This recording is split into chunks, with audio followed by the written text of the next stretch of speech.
नमस्कार, SSN solution channel पर आप सभी का स्वागत है। लास्ट लेक्चर में हमने दिसंबर 2012 में आए हुए कंप्लीट क्वेश्चंस कर लिए थे।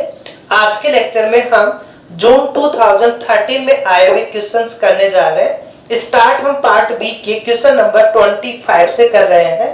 क्वेश्चन है consider the equation of an ideal planar pendulum given by. Okay, हमें पेंडुलम एक आइडल पेंडुलम है, उसकी इक्वेशंस दी हुई है d2x by dt square equals to minus sin x where x denotes, okay, x denotes the angle of displacement। x displacement के angles को represent कर रहा है for sufficiently small angles। Okay, angles कैसा दिया हुआ है हमें, स्मॉल एंगल्स के लिए ऑफ डिस्प्लेसमेंट।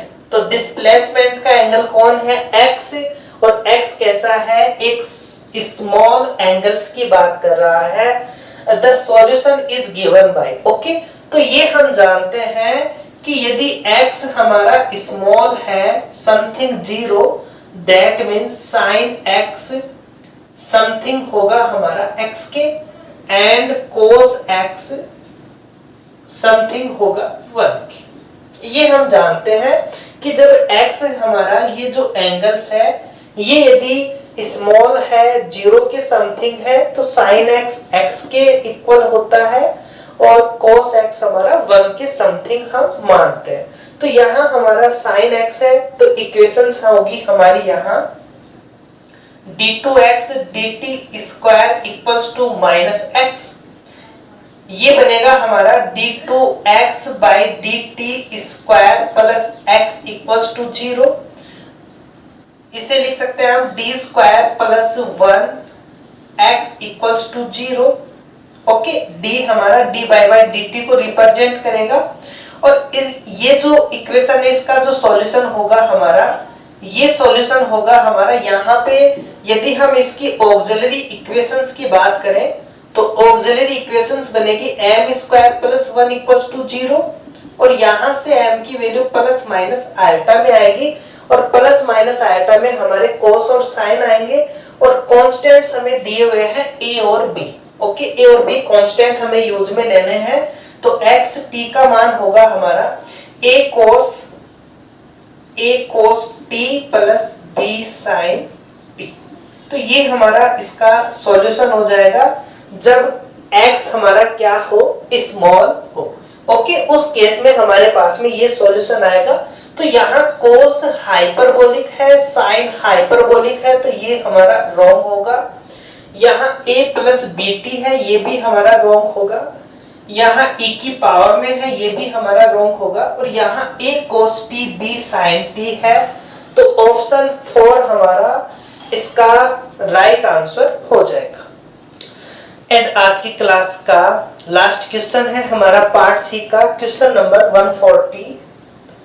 क्वेश्चन नंबर 114 है consider the motion of a rigid body. Okay, जो रिजिड बॉडी का मोशन है around a stationary point O, वो है हमारा m1 m2 and m3। Okay, rigid body का जो स्टेशनरी पॉइंट जो मोशन है हमें दिया हुआ है, और यहाँ m1 m2 एंड m3 ये एंगुलर मोमेंटम वेक्टर के क्या है, कंपोनेंट्स है along the 3 principal axis. Okay, जो 3 प्रिंसिपल एक्सिस है x y z एक्सिस, उनके ये जो एंगुलर मोमेंटम वेक्टर्स हैं उनके कंपोनेंट्स m1 m2 m3 दिए हुए हैं हमें, एंड i1 i2 i3 ये मोमेंट्स ऑफ इनर्शिया है। ओके, उन एक्सिस के रेस्पेक्ट में ये i1 i2 i3 हमारे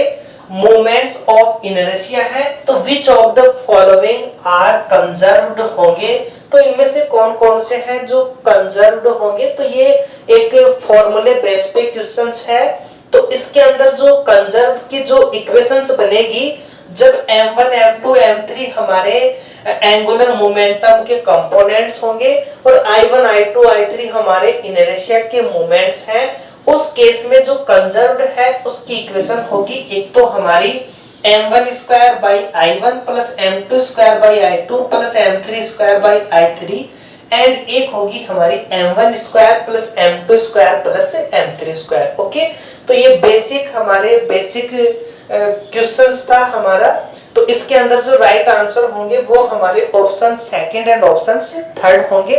ओके, तो ये थे हमारे जून 2013 में आए हुए क्वेश्चन।